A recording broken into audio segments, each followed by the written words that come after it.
Bonjour Pierre-Yves Bournazel. Bonjour à vous. Est-ce que ce n'est pas un peu ridicule cette campagne entre vous et Myriam El Khomri, chacun affirmant l'un le soutien du président de la République, vous le soutien du Premier ministre Édouard Philippe? Moi, j'essaye d'éviter le ridicule de manière générale. D'abord, je suis un élu, un habitant de cette circonscription et je ne suis pas présent qu'au moment de l'élection. Et donc, j'espère avoir, je crois avoir noué une relation de confiance ces dernières années au-delà des clivages politiques. Et moi, Myriam El Khomri aussi.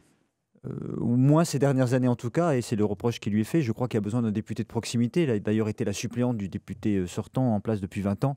Et beaucoup des électeurs, malheureusement, ne l'ont pas beaucoup vu. Mais peu importe, moi je suis tourné vers l'avenir et je crois qu'on a besoin de renouvellement dans la majorité présidentielle. Le renouvellement d'abord parce qu'il y a eu des alternances successives dans le pays qui n'ont pas amené de résultats. Et c'est l'occasion historique de rassembler des réformateurs et des modérés et de faire avancer le pays.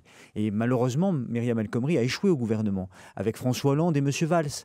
Ensemble, malheureusement, 1 200 000 chômeurs supplémentaires. Les Français veulent tourner cette page. Et puis il faut du renouvellement sur le plan local. Mais le président de la République ne semble pas vraiment vouloir tourner cette page. Il n'a pas mis de candidat La République En Marche face à vous. Est-ce que vous ne vous sentez pas un peu manipulé par Emmanuel Macron? Non, mais je ne me sens pas manipulé, je suis libre et je défends Parce mes que quoi idées. qu'il arrive, il sort gagnant. Mais attendez, Que ce soit vous ou Myriam El Khomri, vous êtes tous les deux de la majorité présidentielle. il dit d'ailleurs que nous sommes tous les deux Macron compatibles et que ça lui convient. Mais ce n'est pas le sujet. Le sujet, c'est la liberté des électeurs. La liberté de choisir le renouvellement. Je viens d'expliquer sur le plan national que Myriam El Khomri ne peut pas porter parce qu'elle a un passé et un passif très lourd, notamment sur l'échec sur le terrain de l'emploi. Mais sur le plan local, elle a été l'adjointe pendant des années sur la sécurité et la tranquillité de M. Vaillant.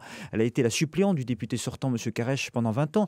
Est-ce qu'on continue avec les mêmes ou est-ce qu'on donne chance à une nouvelle génération qui porte de nouvelles idées?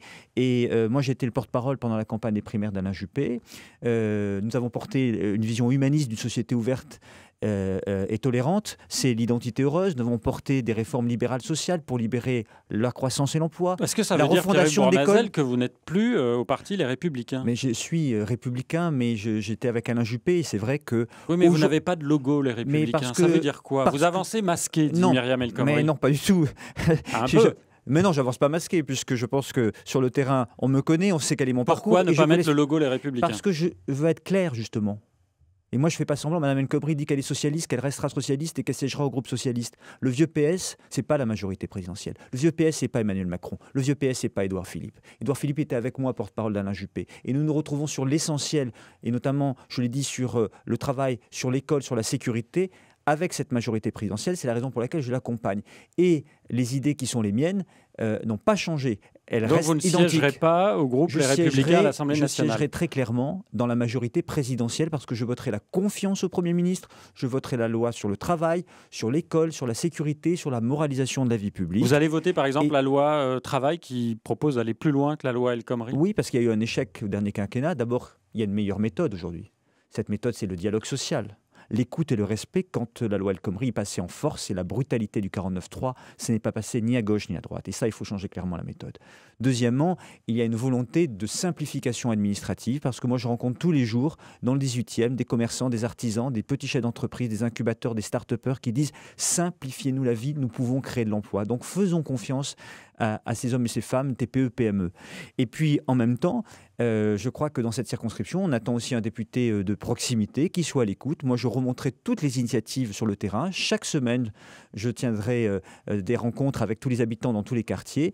D'abord pour écouter, ensuite pour voir ce que nous votons s'applique bien, les aspects positifs et négatifs. Mais par exemple, très concrètement, dans le 18e, il y avait la France Insoumise, il y avait Caroline Dehaze qui avait lancé la pétition contre la loi travail. Est-ce que vous allez entendre également ces habitants du 18e qui étaient fortement mobilisés? Et d'autre part, il y a aussi une forte abstention qui risque d'être encore plus forte dimanche prochain. Comment est-ce que vous allez entendre cela? Moi, j'écoute tous les citoyens.